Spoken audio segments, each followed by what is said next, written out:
Buenos días, soy la profesora Graciela Barranco, profesora de Problemática del Conocimiento, asignatura de primer año. Quizá ustedes ya me han visto en otras ocasiones, si no, me presento, soy la titular de todas las comisiones B. El objeto de esta charla de hoy no es dar una parte de la asignatura que muy bien están desarrollando los profesores en la manera presencial. Ustedes tienen un programa que pueden leer en el ambiente, así como también pueden acceder a todos los materiales de estudio y entre ellos tienen algunos videos en los cuales aparezco. Pero repito, esta charla no tiene que ver con el desarrollo puntual de algunos contenidos de algunas unidades, sino que mi propósito es que ustedes aprendan a integrar los conocimientos de las distintas unidades y no los vean como partes separadas sin hilación entre sí. Bueno, y ahora comienzo a decirles de qué vamos a hablar. A esta altura del desarrollo de las clases, casi todos ustedes han visto la unidad 1, que es la de lenguaje, y la unidad 2, que es la de argumentación y lógica de la argumentación. Vamos a hablar de algunos temas que han visto allí, pero los voy a poner en relación con temas que aparecen en una última unidad, que es la de ética. Con esto no quiero decir que hoy voy a dar clases de la unidad de ética, la cual van a dar al finalizar casi el cuatrimestre con el profesor Santiago Prono, sino que voy a mostrarles cómo se relacionan temas de la 1, la 2 y la última, la de ética. Para eso vamos a recordar algo de lo que ya han visto. Y lo primero es el tema de la argumentación. Habrán dado diferentes definiciones de argumentación. A mí me gusta mucho esta que dice que una argumentación es un discurso en el cual la conclusión es apoyada, defendida o justificada por las premisas, y estas, que obviamente entonces tienen que apoyar, justificar y defender a la conclusión, se convierten en las razones para apoyar la conclusión. Además, habrán visto que una argumentación, desde un punto de vista dinámico, es un diálogo entre un protagonista y un antagonista, entre alguien que propone y alguien que se opone. Siempre tiene una argumentación esa forma. Quizá lo que ustedes no se preguntaron es ¿para qué tenemos que argumentar? Es decir, más allá de que esta sea una unidad en el programa, está representando una necesidad básica para todos nosotros. ¿Y por qué? ¿Para qué? Bueno, una razón sería porque argumentando podemos llegar a establecer, a clarificar, a saber con fundamentos qué debemos creer o qué debemos hacer. La palabra creer acá, y ustedes se van a acostumbrar a esto en toda esta asignatura, es sinónimo de opinión. ¿Qué opiniones debemos sostener? No tiene nada que ver con lo que se llama creencia religiosa. ¿Y cómo es que la argumentación nos puede ayudar a esto? Nosotros, por lo general, tenemos creencias que provienen de nuestra niñez, que nos han sido, pasadas por nuestra familia, por la escuela, por nuestros amigos. Y estas creencias muy rara vez se ponen en crítica, se ponen en duda. Por ejemplo, sabemos que es mejor estudiar que no estudiar, pero eso sí, hemos recibido esta información, pero eso no es puesto en duda. Entonces, tendríamos que decir, bueno, a ver, ¿Por qué esto es así? ¿Por qué es mejor estudiar que no estudiar? ¿Qué premisas puedo poner a favor de esta conclusión? ¿Qué premisas puedo poner en contra? Esto para creer. Y lo mismo para hacer. ¿Por qué debo llegar en horario a las clases? Bueno, tengo que poner premisas a favor, premisas en contra. ¿Y por qué debo hacer esto? O sea, en el fondo es cuestionar todas nuestras creencias y todo lo que debemos hacer. Y estos cuestionamientos, ¿para qué nos sirven? Primero nos cuestionamos a nosotros mismos y a veces nada más que mentalmente.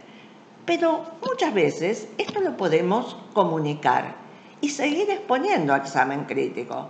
Miren, le dicen ustedes a un amigo, es mucho mejor llegar en horario a clase que no, porque, y dan las razones.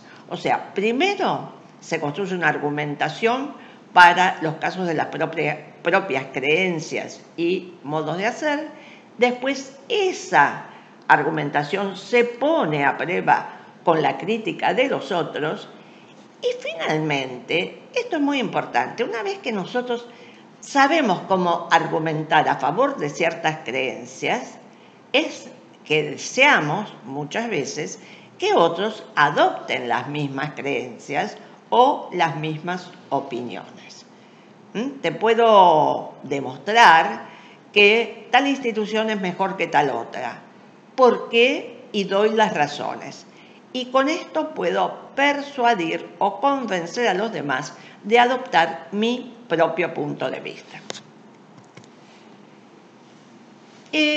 Cuando yo les dije que es mejor que las creencias que vienen de lejos se pongan en cuestión y haya argumentaciones en favor o en contra, esto nos previene de caer en prejuicios o en estereotipos. Un prejuicio es una creencia que nunca se puso vamos a decir, que nunca se puso a la crítica. Como cuando decimos los alumnos que provienen de tal escuela secundaria son mejores que los que provienen de tal otra. ¿Y cuáles son las razones? Eso es un prejuicio. Muchas veces también hay estereotipos, como por ejemplo, todos aquellos que pertenecen o que son fanáticos de tal equipo de fútbol son mejores que los que son fanáticos de este otro. ¿Y por qué? Eso es un estereotipo. A lo mejor conocemos a 2, 3, 4, 5 personas que son hinchas de este equipo de fútbol. Y por eso generalizamos apresuradamente y decimos todos los que... Bueno, lamentablemente la mayor parte de nuestra vida nos guiamos por prejuicios y estereotipos. Y esto dificulta mucho nuestra relación con los demás y sobre todo nuestra relación con los otros miembros de una sociedad democrática. Los otros miembros de una sociedad democrática deben poder defender, así como lo tenemos que hacer nosotros, sus ideas, sus creencias, sus pareceres a través de argumentaciones. Y además esto nos ayuda porque si vivimos exponiendo a crítica racional lo que pensamos, vamos como acumulando un conjunto de razones que, aparecida una nueva creencia, una nueva opinión, nos sirve de base para adoptarla o no.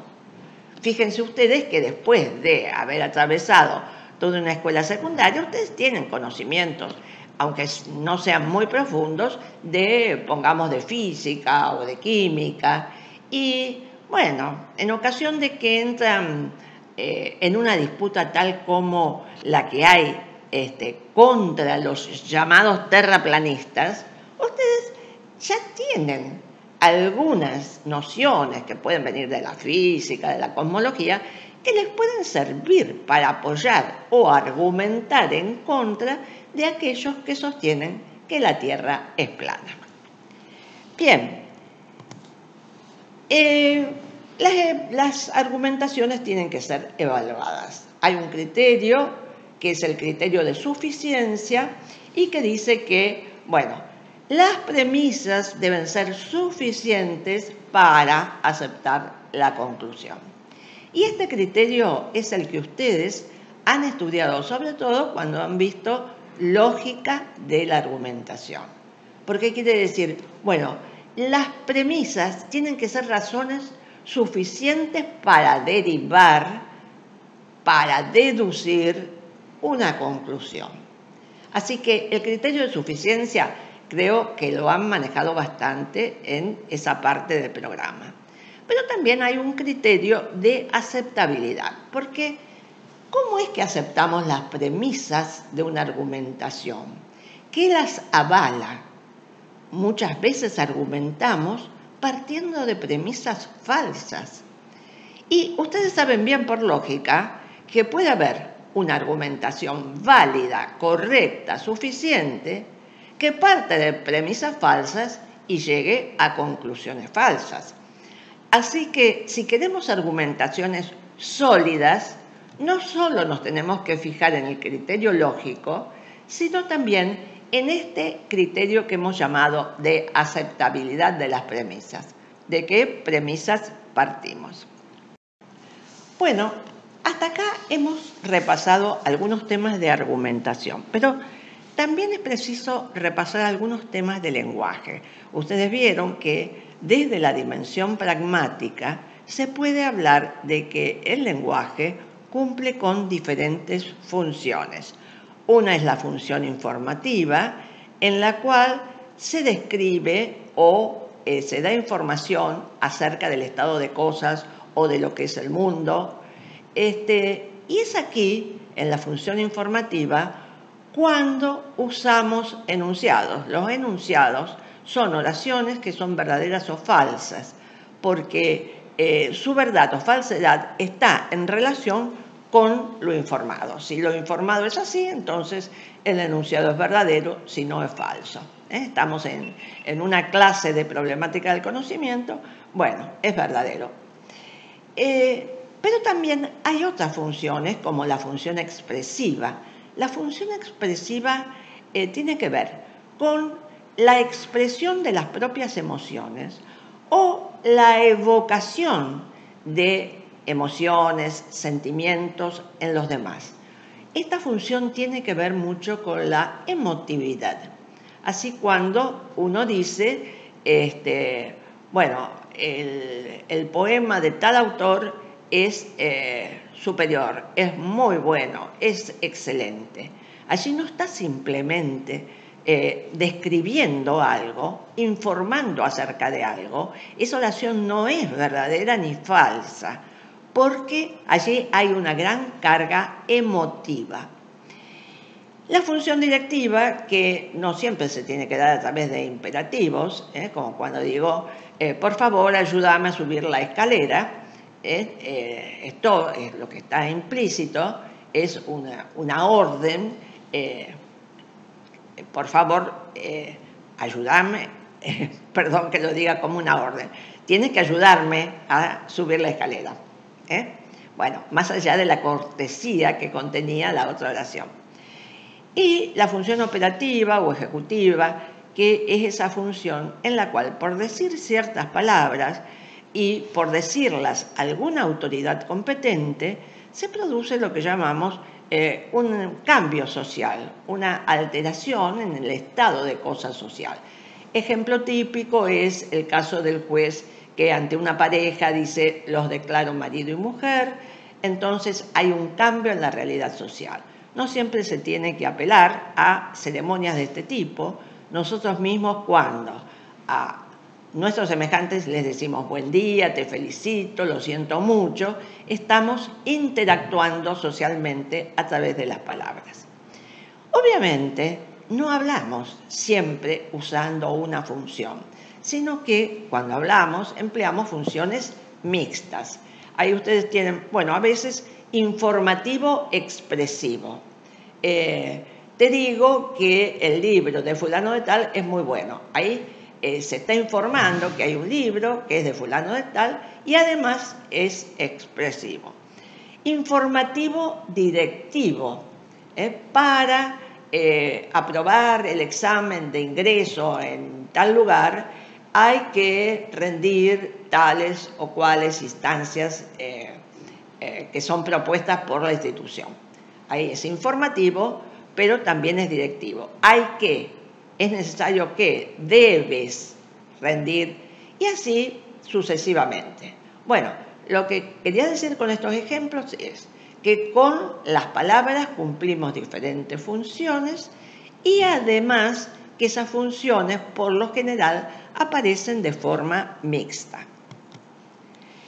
Esto está extraído del libro de Copy, libro que ustedes tienen, y acentúa lo que se llama el significado emotivo de las palabras.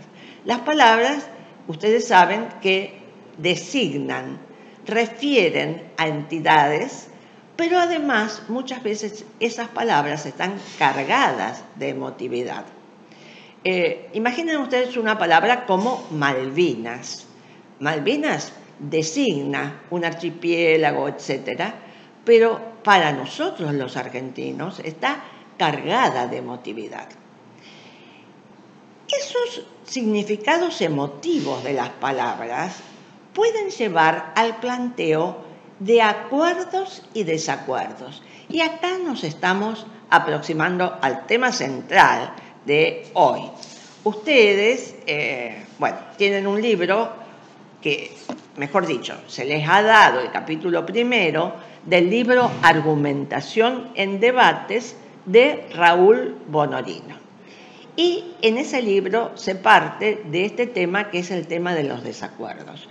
Pero no es un tema casual expuesto por un autor, sino que, como vamos a ver, aparece en otros autores, todos ligados a temas del derecho.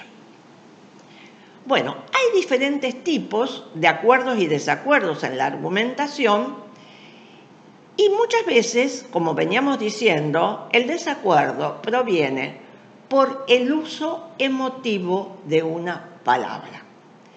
Esto lo vamos a ver por Bonorino y vamos a decir, ¿y el lenguaje no puede ser neutro? ¿No podemos hacer algo para que no aparezca la expresión de emociones en el lenguaje? Bueno, no podemos absolutamente hacer neutro el lenguaje y esto ya lo vamos a ver también. Yo les decía, esperen un momentito, yo les decía que el tema central que vamos a tratar ahora es el de desacuerdos. ¿Cuándo hay un desacuerdo? Hablamos de la argumentación como un diálogo entre un proponente y un oponente, un protagonista y un antagonista, y muchas veces entre los dos, sobre una cuestión común, hay posiciones opuestas. Pensemos, si alguien dice, la materia X es la mejor materia que se dicta en primer año. Y otro dice, no, eso no es así. O dice, lo dudo. O dice, no, porque la mejor materia que se dicta en primer año es Y. Allí ya se produjo un desacuerdo de opinión. Llamemos A y B a los que protagonizan el desacuerdo de opinión.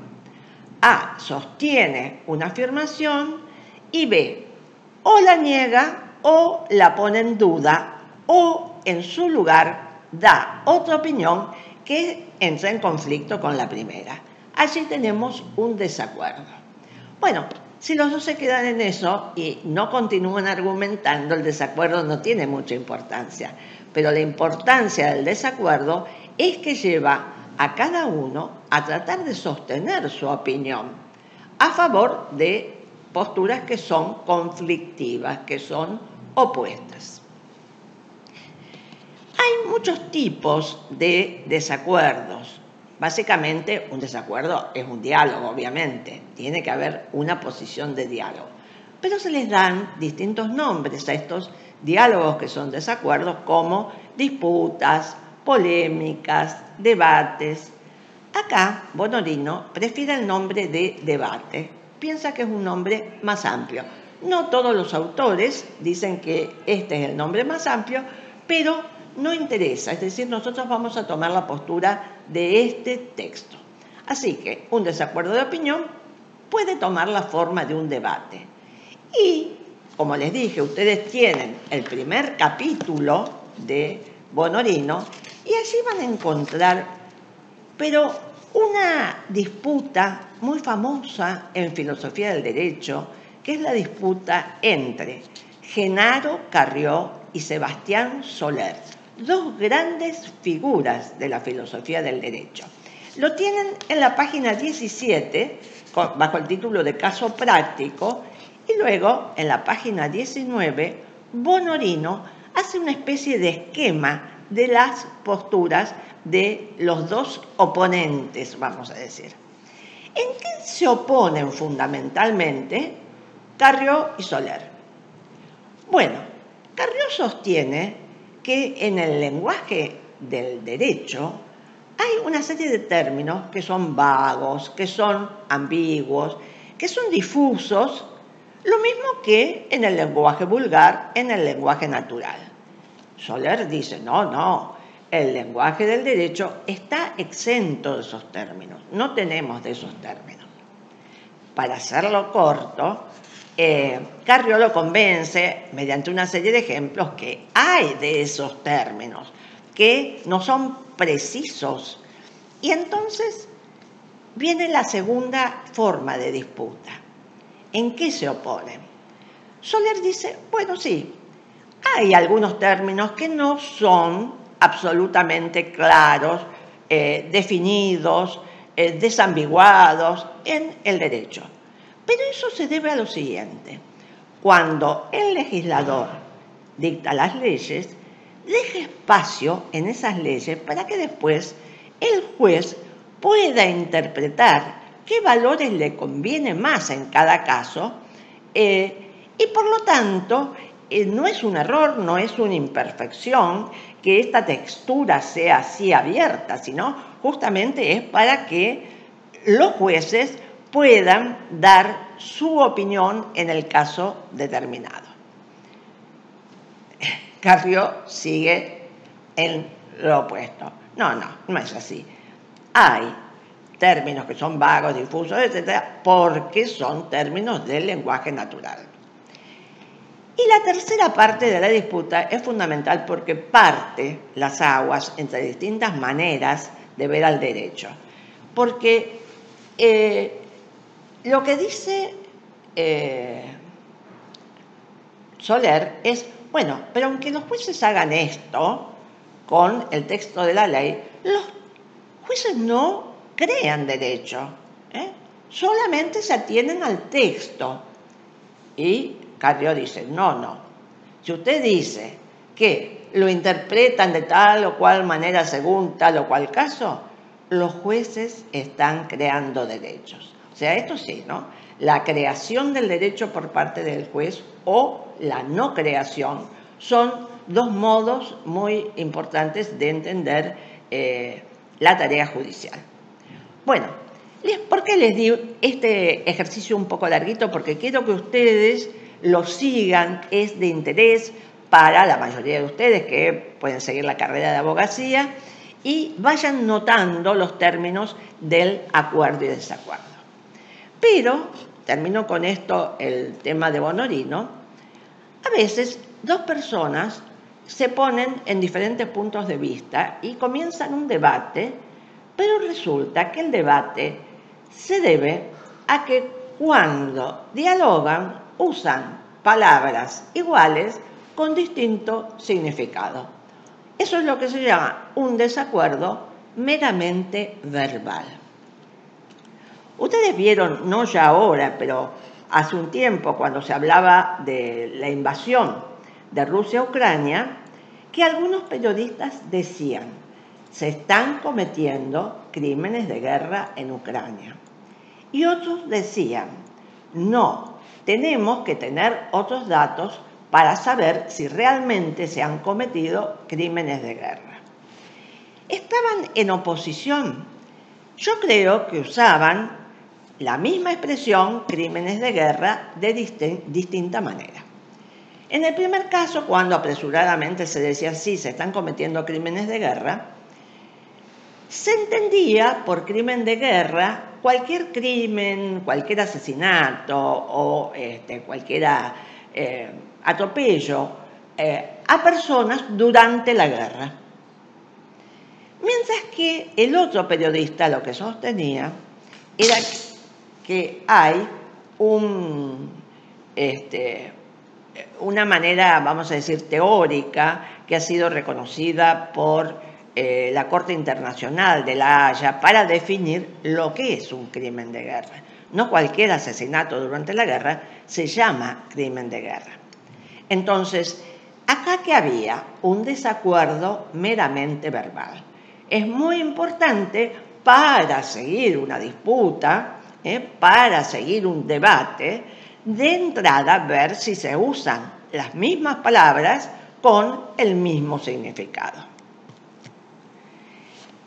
Muchas veces se puede apelar a lo que ustedes también vieron, que es la definición. A ver, ¿cómo define usted crimen de guerra? ¿Cómo lo define usted? Y así se ve si hay desacuerdo verbal. Las definiciones, como ustedes vieron, aumentan el vocabulario, pero también eliminan la ambigüedad y reducen la vaguedad. El recurso a las definiciones en un debate es imprescindible, porque por más que suponga uno que el adversario está diciendo lo mismo que uno, muchas veces eso no ocurre. Entonces cabe plantear, bueno, ¿y qué significado da usted a esto y qué significado le doy yo? Y también hay explicaciones teóricas, como yo acabo de decir. Lo que dice la Corte Internacional es una definición teórica de crímenes de guerra, que hay que poner en conocimiento del otro para saber de qué se está hablando.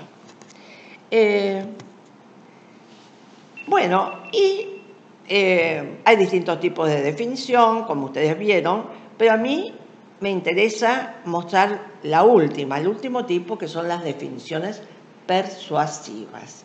Muchas veces durante un debate se introduce una definición persuasiva para ir convenciendo al oponente de adoptar la propia postura.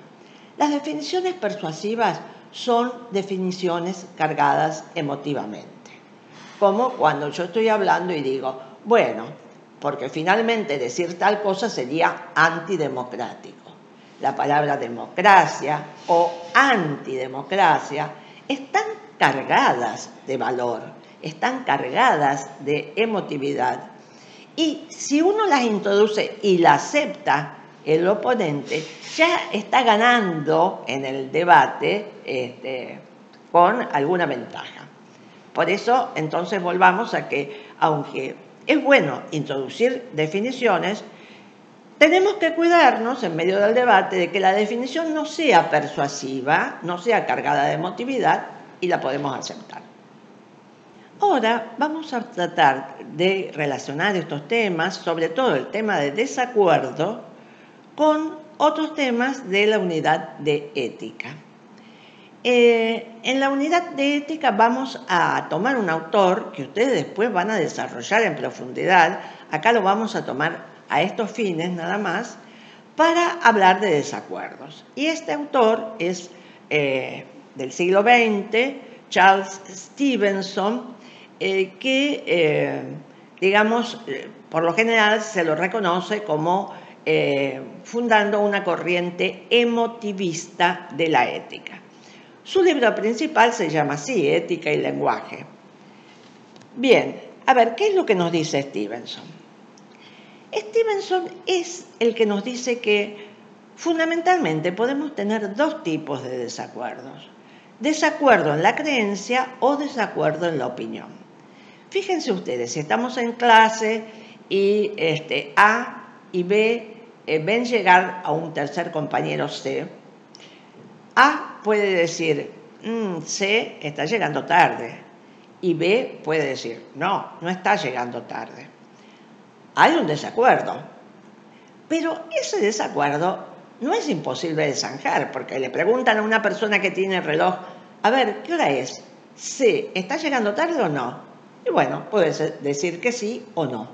Este es un desacuerdo en la creencia. ¿Cómo son las cosas? Lo mismo que si alguien me dice, está lloviendo, yo miro por la ventana y digo, no, estás equivocado. Este desacuerdo se zanja rápidamente. Otra cosa es el desacuerdo en la actitud. Por actitud queremos decir las preferencias, los deseos, los gustos, ¿no? Todo lo que tiene que ver no con el conocimiento, sino que tiene que ver más bien con nuestro obrar moral. Demos este ejemplo. A le dice a B, vamos al cine tal, porque están dando aquella película que es muy buena. Y B le dice, no voy a ir al cine tal en donde están dando aquella película, porque no es muy buena. Acá, A y B no desacuerdan en la creencia u opinión. Ambos están hablando del mismo cine, ambos están hablando de la misma película, pero para uno es muy buena y para el otro no lo es. Acá el desacuerdo es en la actitud. Tanto las creencias como las actitudes son disposiciones para actuar. Es decir, si yo no creo o tengo una determinada opinión y no tengo una determinada actitud, no puedo obrar. Por ejemplo, A va a ir al cine tal, a ver tal película, porque le gusta. Va a obrar de esa manera de acuerdo a sus creencias y actitudes. Y B, no. Este tema de las creencias y de las actitudes es muy importante para saber cuándo realmente hay desacuerdos genuinos. Hay desacuerdos genuinos. Desacuerdos que tengan que ver con la moral o con la ética. Porque, ¿qué pasa entonces? Y esto es lo que dice Stevenson. Hay definiciones éticas y hay definiciones científicas. Una definición científica sería esto es así o esto no es así. Por ejemplo, dos científicos pueden estar discutiendo acerca de cómo se compone un átomo o cómo se compone, una molécula a partir de distintos átomos. Uno puede sostener la postura A, el otro la postura B. Hay desacuerdos. Pero también hay un método científico que les permite zanjar el desacuerdo. En este caso, es todo una metodología de investigación de la ciencia experimental que puede llevar a concluir, está compuesto así o no está compuesta así la molécula. Pero eso no pasa con las definiciones éticas. Y da estas definiciones de Stevenson. Cuando yo digo, esto es bueno, ¿qué quiero decir? No estoy informando acerca de nada. Quiero decir, apruebo esto y quiero que tú también lo apruebes. Cuando el amigo A dice, esta película es buena, está dando cuenta de una actitud de preferencia, de gusto hacia esa película, pero también hay un imperativo. Me gustaría, quisiera que tú también pudieras aprobar esto. O, por ejemplo, debes hacer esto. Definitivamente es lo mismo que desapruebo que no lo hagas. Cuando uno le dice a los alumnos, deben estudiar por tal texto, después viene el alumno y ni lo miró al texto. La actitud de desaprobación del profesor es con respecto a no haber entendido la definición de debes hacer esto. Así que los enunciados éticos son una mezcla de enunciados con contenido emotivo y además con contenido imperativo. O, como decíamos antes, una mezcla de lo expresivo con lo directivo. Esto es muy importante entenderlo, porque si no, uno muchas veces no entiende cómo puede haber disputas que parecen sin fin, tan largas, respecto a temas que tienen que ver con la ética. Y así paso a otro autor, que es un autor de filosofía del derecho, Jeremy Waldron, que tiene un libro muy famoso sobre derecho y desacuerdos. No voy a hablar acerca de todo el libro, pero les voy a mostrar una idea fundamental. En una sociedad plural, como es la nuestra, o como se piensa que tienen que ser todas las sociedades democráticas, hay grandes desacuerdos acerca del bien o de lo que es bueno. Supongamos que un desacuerdo muy conocido por todos nosotros está entre aquellos que están a favor del aborto legal y aquellos que no lo están, porque su concepción del bien es muy diferente. Y es muy raro que se pueda zanjar ese desacuerdo mientras se mantengan esas adhesiones tan fuertes, que son adhesiones, como recién decíamos, emotivas, cargadas de emoción con respecto a lo que es bueno. Pero podríamos decir, en una sociedad plural, primero debemos aceptar estos desacuerdos, pero también debemos buscar algunos acuerdos, no sobre qué es el bien, sino qué es lo justo. Sobre todo preguntarse, ¿qué es justo hacer en una sociedad democrática? No podemos hablar entre personas que desacuerdan en cuanto al bien. Por ejemplo, no podemos hablar entre creyentes y ateos acerca de algunas políticas que son justas en una sociedad democrática. Y Waldron dice que sí, que definitivamente es así, que podemos hablar acerca de eso. Y sostiene Waldron, el emotivismo ético, que es el que expone Stevenson, nos recuerda que los términos morales se usan para expresar y evocar emociones, no para transmitir información. Cuando yo digo esto es bueno, en realidad estoy transmitiendo mi disposición a favor, mi intención de que los demás compartan esa disposición, pero no información. Y dice también Waldron, las emociones, cuando se dicen, cuando se mantienen, son muy fuertes, son muy firmes, son resistentes. Y es por eso que en los grandes desacuerdos parece que no puede llegar a haber nunca la unión en un mismo punto de vista. Bueno, esto en general para dar el tema que me había propuesto. Y ahora quiero pasar a un último ejercicio. Bueno, a manera de ejercicio para terminar, quería darles este texto que es de una filósofa argentina, Diana Maffia, que se llama Epistemología feminista, la subversión semiótica de las mujeres en la ciencia.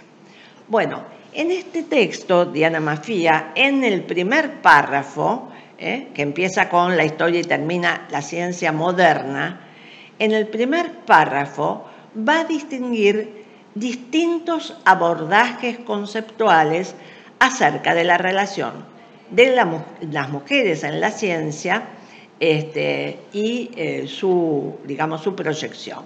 Bueno, ustedes van a leer cuáles han sido esos distintos abordajes, todo en el primer párrafo. Pero, a su vez, voy al segundo, estos abordajes conceptuales se pueden encarar desde 3 puntos de vista.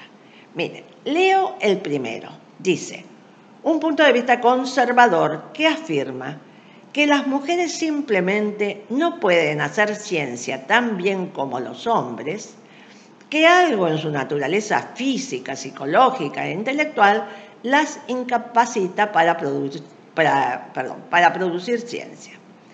¿Qué debemos hacer de acuerdo al ejercicio? Extraer que es un punto de vista. Segundo, escribir un punto de vista que no aparece acá, pero que ustedes tienen que pensar como opuesto a este primer punto de vista para generar así un desacuerdo. O sea, el primer punto de vista, otro que se lo ponga que ustedes deben escribir y mostrar el desacuerdo. ¿Qué más deben hacer? Decir si el desacuerdo que se ha producido es un desacuerdo en la creencia, en la opinión, en algo referido a los saberes, o es una diferencia en la actitud, en los deseos, en las preferencias, en los gustos, etc., o en ambos, o sea, decir qué tipo de desacuerdo es esto. Y lo mismo deben hacer con los otros dos desacuerdos que ahí aparecen. Dice el segundo, que suele llamarse liberal, ustedes toman el punto de vista, buscan el desacuerdo y dicen de qué tipo es. Y el tercero, que es un punto de vista radical, lo mismo. Si ustedes quieren una corrección para este tipo de ejercicio, lo van a encontrar en clase por lo menos en las comisiones B1 y B2. También les propongo que si quieren aclaraciones sobre esto que hemos hecho hoy, que es una actividad integradora, consulten con los profesores y pidan una reunión conmigo que gustosamente se las daré. Bueno, nada más y hasta la próxima vez.